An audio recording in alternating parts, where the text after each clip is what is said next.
Ella Enchanted, Chapter 7. Where are you going? Char cried. He could see where I was going. I must, I said. Stop! I command you to stop!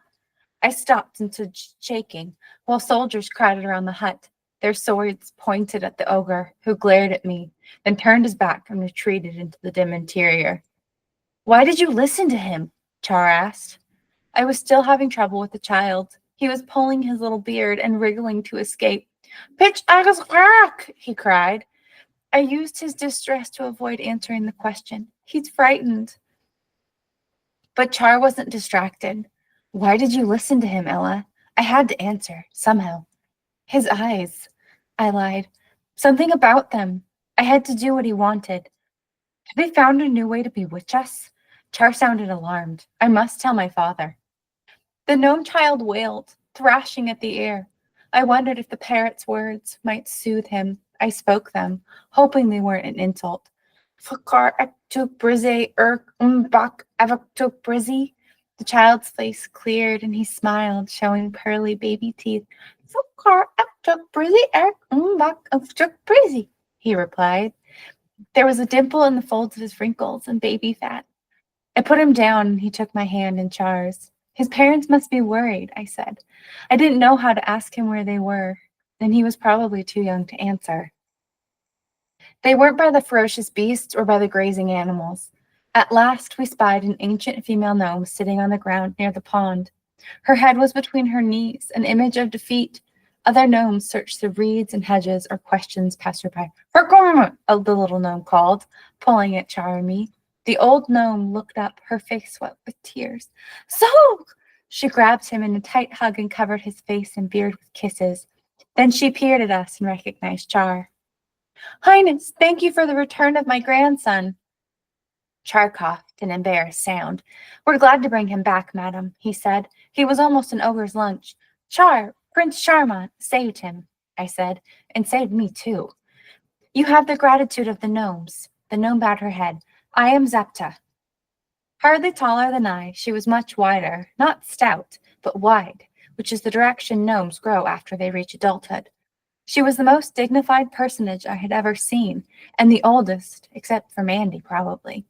Her wrinkles had wrinkles, small folds and deeper folds of leathery skin. Her eyes were deep set, and their copper color was clouded. I curtsied and wobbled.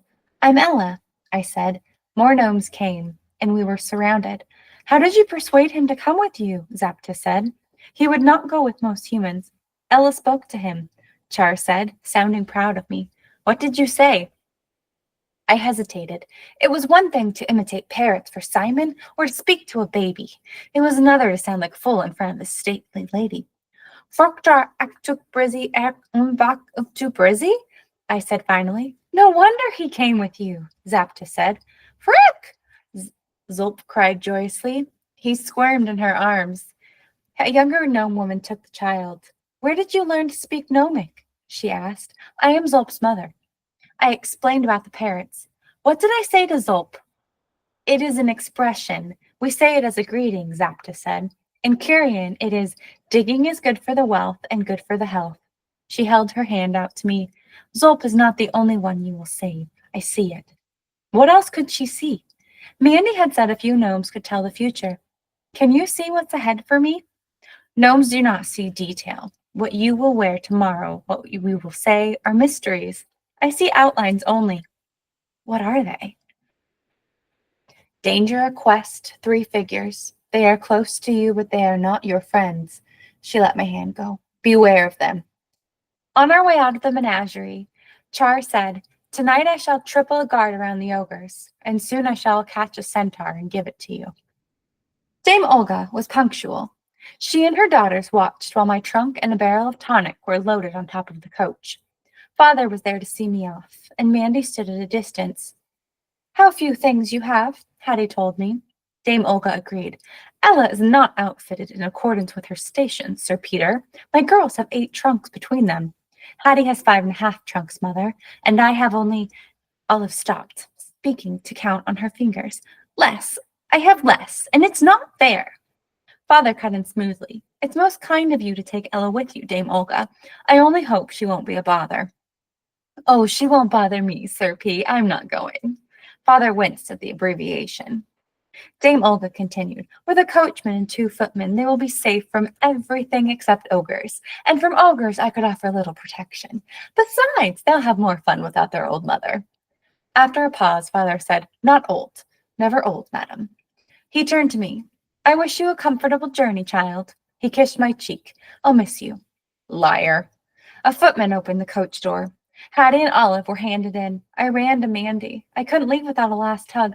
Make them all disappear, please, I whispered. Oh, Ella, sweetie, you'll be fine.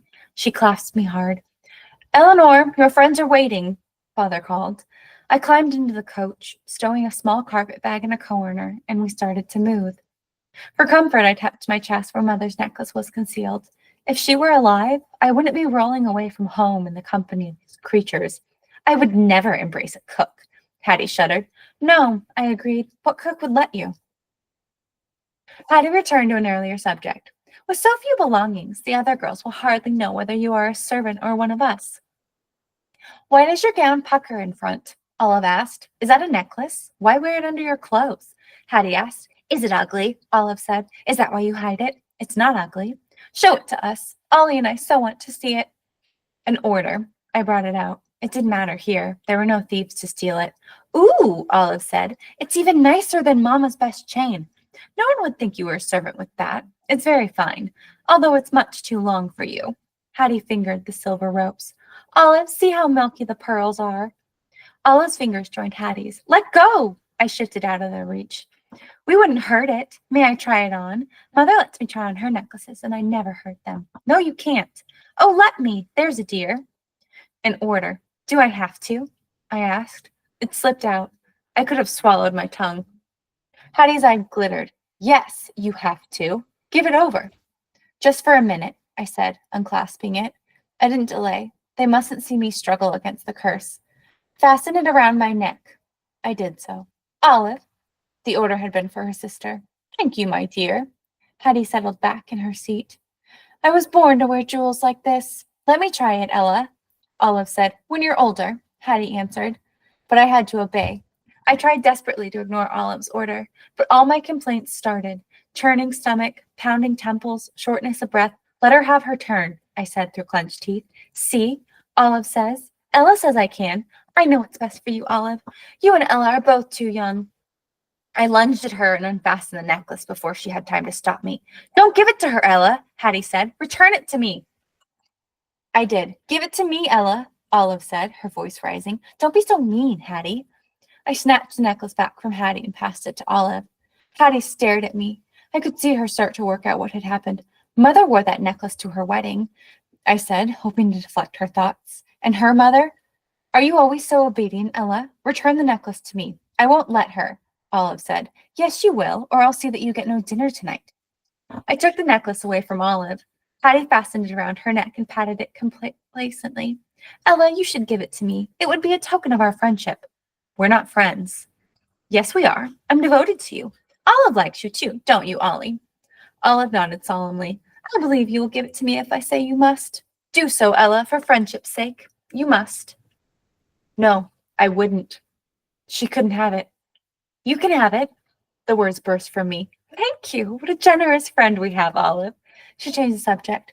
The servants were careless when they cleaned the coach. That dust ball is a disgrace. We shouldn't have to ride in such filth. Pick it up, Ella.